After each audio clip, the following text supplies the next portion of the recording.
The Russian drone program has come a long way. While Ukrainians still have the technological edge, the Russians have closed the gap, but not because of the average Russian recruit.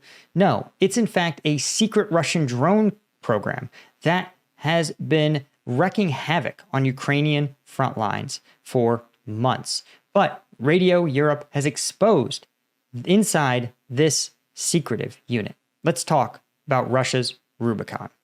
So, this is actually a huge scoop from Radio Liberty.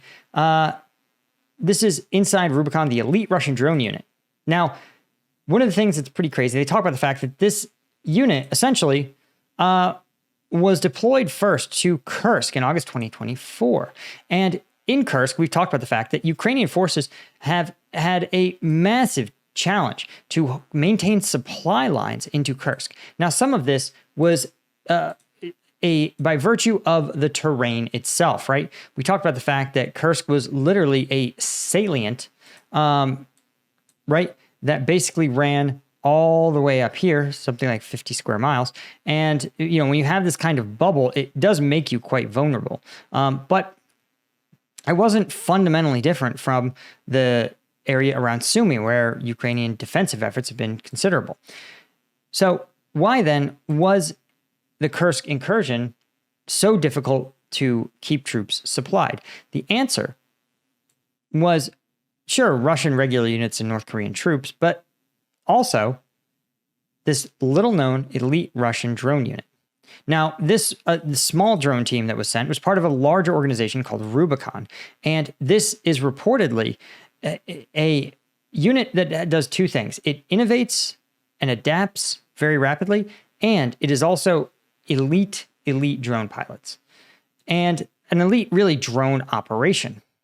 So what they report is basically the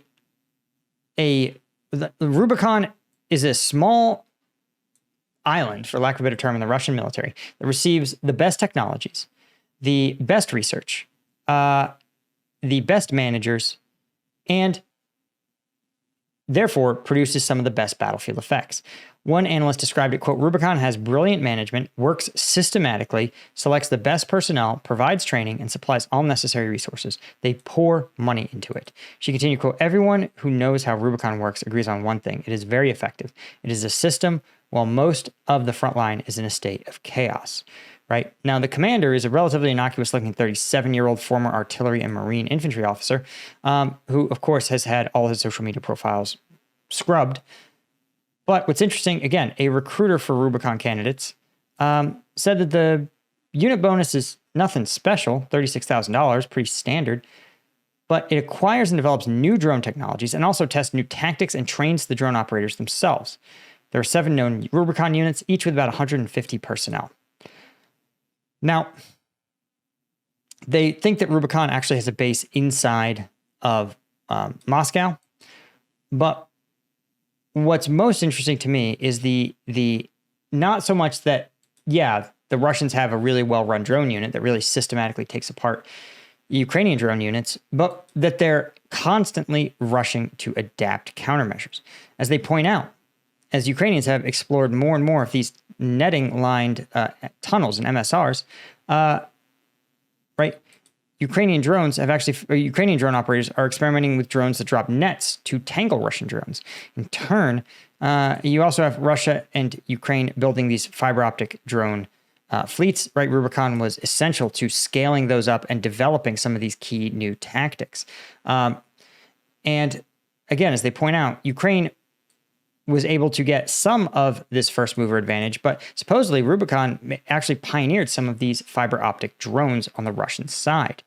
And that, according to one analyst, he says, quote, what really surprised me is how much the Russians improved and how they were employing the drones. Rubicon is wreaking havoc on Ukrainian second and third line of defense. They're doing it in a very systematic, very methodical way, right? Within Rubicon, this is so fascinating. This is a level of organization and dynamism that is unheard of in the Russian military. Unheard of. You have to understand, this may sound like nothing special, but the Russian military is like so chaotic and so top down that this kind of startup type culture is unheard of. Within Rubicon, each unit specializes in one aspect of drone warfare. Some target FPV drones, others hunt reconnaissance drones, others focus on the heavy lift drones like the Baba Yaga that might carry multiple explosives or small drones.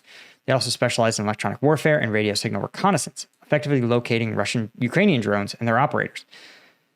Since February, Rubicon units have been systematically targeting Ukrainian drone operators who fly from positions back behind the front. In one location, a Ukrainian brigade reportedly lost 70% of its drone operators in 1 week due to Rubicon targeting.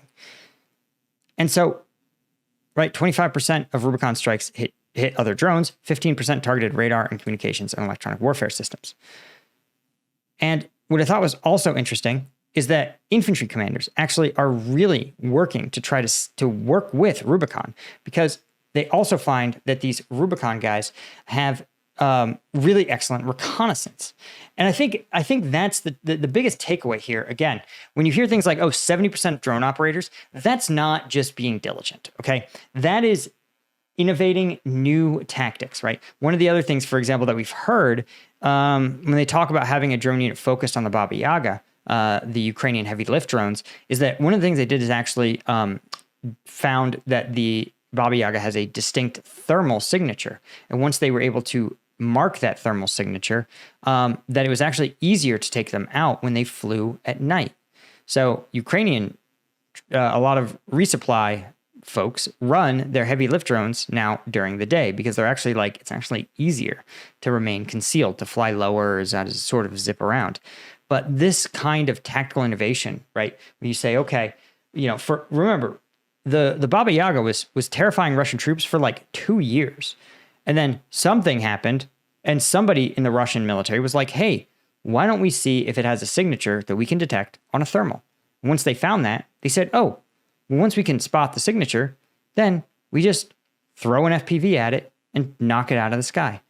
And so, again, these aren't brilliant innovations, but the idea is that you're having innovation and scaling. You are finding a problem. Technical and tactical experts are collaborating to solve the problem. They're having the resources to test solutions, and they're being given the patience, right? Because that's the other thing. We always think about somebody going, how do we solve this problem? And they go, Eureka, and they've got the solution. That's not how it works.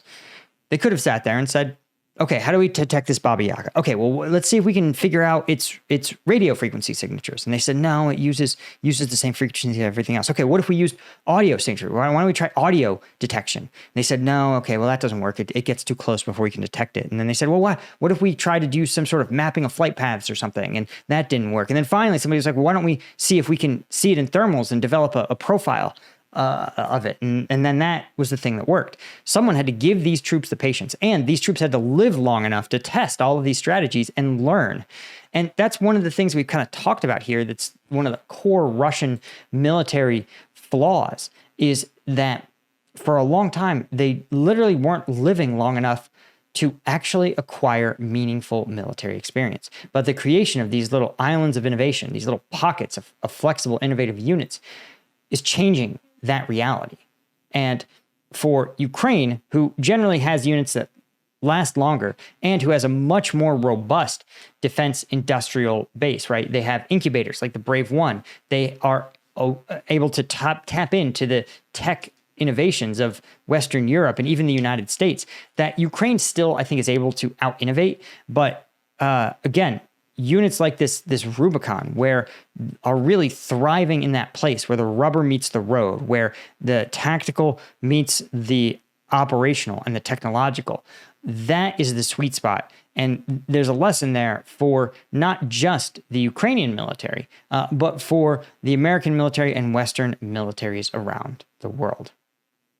If you guys want to help Ukraine's best units holding the line against Russian drones, well, we can do it. We're working with Ukraine Aid Ops to provide the units defending Kramatorsk with everything they need to keep the Russians at bay. This includes recon drones, generators, power packs, cables, antennas, anything these guys need. And they are the best of the best. The 93rd, the 25th, Azov, Special Operations, the 82nd, and Lyut. All units that I have met personally, including the 93rd, who actually graciously provided what I think is one of the sickest patches of any unit. This is the Corvus unit. one of the top reconnaissance units in the entire Ukrainian military. They really are excellent. They are so professional. I was in their headquarters, and they're next level. So if you want to donate, it's a 501c3, so it's U.S. deductible, tax deductible, and an anonymous donor is matching dollar for dollar. So for every dollar you guys donate, he or she or they, I don't know who they are, will drop in another buck. So check the link in the description. Plus, a huge thank you to our Colonel tier members at Combat Vet News, guys like Sergei Zinchenko, Alan Knutson, Alfred Chesky, and all of our Lieutenant tier members. I couldn't do it without you guys. You guys make this whole thing possible. Thank you so much, and I'll see you